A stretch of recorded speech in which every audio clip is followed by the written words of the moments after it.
చంద్రబాబు ప్రభుత్వం దారుణమైన నిర్ణయం తీసుకుంది. మచిలీపట్నం, రామాయపట్నం పోర్టుల పరిధిని కుదిస్తూ కూటమి ప్రభుత్వం నిర్ణయాన్ని తీసుకుంది.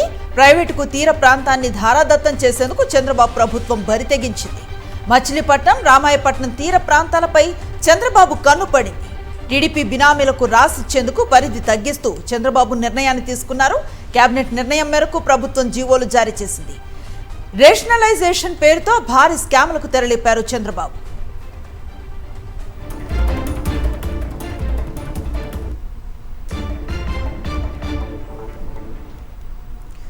చంద్రబాబు ప్రభుత్వం మరో దారుణమైన నిర్ణయాన్ని తీసుకుంది. మచిలీపట్నం, రామాయపట్నం పోర్టు పరిధిని కుదిస్తూ కూటమి ప్రభుత్వం నిర్ణయం తీసుకుంది.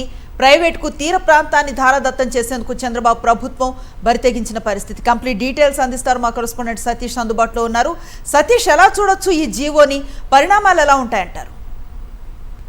సతీష్, ఈ జీవోలో ఇంకా ఏ అంశాలని ప్రస్తావించారు, ఎలా చూడొచ్చు ఈ జీవోని అంటే ఏం చెప్తారు? ఈ జీవోలు రెండు కూడా జీవోఎంఎస్ నెంబర్ 20, 21, 2 కూడా అత్యంత ప్రమాదకరమైనటువంటి జీవోలని చెప్పొచ్చు. పోర్టుల తీర ప్రాంతం మొత్తాన్ని కూడా ప్రైవేట్ వ్యక్తులకు దారాదత్తం చేసి ఒక పెద్ద స్కిట్ గా మనం భావించవచ్చు. ఎందుకంటే మచిలీపట్నం పోర్టు పరిధి గతంలో వైఎస్ జగన్మోహన్ హయాంలో 64 కిలోమీటర్ల పరిధిలో ఉంటే దాన్ని ఇప్పుడు 15 కిలోమీటర్లు ఇచ్చారు.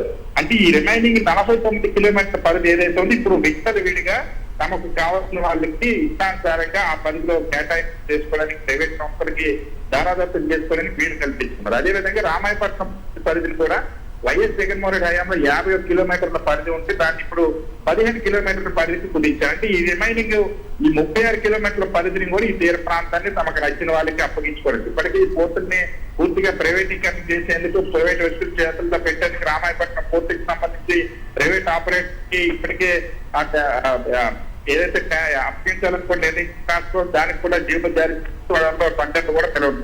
సో పోర్టుల్ని కూడా ప్రభుత్వ ఆస్తుల్ని ఒక్కొక్కటిగా ప్రైవేటీకరణ చేస్తూ ప్రైవేట్ వ్యక్తులకు తమ తెలుగుదేశం పార్టీకి సంబంధించిన నాయకులకు దారాదత్తం చేసినటువంటి ప్రభుత్వం ఇప్పుడు మెడికల్ కాలేజీలు అయిపోయి, టూరిజం ప్రాజెక్టులు అయిపోయి, ఇప్పుడు ఆ పోర్టుల మీద పడిన ఈ పోర్టులను కూడా ప్రైవేట్ వ్యక్తులకు ఇవ్వడం, మొత్తం ఆ పరిధిని కుదించి ఆ ప్రాంతాల్లో ప్రైవేటు ఆ సంస్థలకి లేదా ప్రైవేట్ వ్యక్తులకి దారాదత్తం చేయాలన్నటువంటి కుట్ర దీని వెనక దాగి ఉందన్నటువంటి విమర్శలు సర్వత్రా వెల్లువెత్తుతూ ఉన్నాయి. Right, thank you Satish.